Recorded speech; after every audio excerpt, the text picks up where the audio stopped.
अनुगुल विनोदिनी को हत्या करिथिबा नै स्वामी कोर्ट चालन। अनुगुल सहर रे थिबा सौभाग्य नगर एक पड़ियारू गत 27 तारिख दिन विनोदिनी गोछायत नामक जड़े महिला मृतदेह मिलिथिला।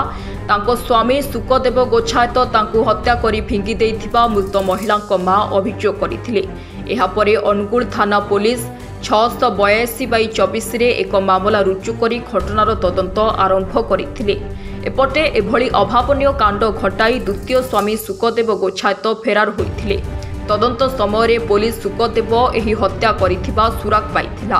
परे पुलिस तांको धरिबा पाई विभिन्न स्थान रे चढ़ाऊ करिथिला। शेषरे तांको ढेंकानालरू गिरफ करा जायछि।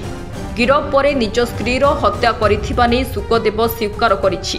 अनुगुल थाना अधिकारी धीरेश कुमार दास को उपस्थिति रे केमिति हत्याकांड करा जायथिला तार डेमो करी देखाइथिले। घटनार पर्दाफाश हेबा परे पुलिस तांको कोर्ट चालन करिछि बोली सूचना दैछन्ति थाना अधिकारी धीरेश कुमार दास। अनुगुलरू उमाकांत साहू को रिपोर्ट, फोकस ब्लास्ट।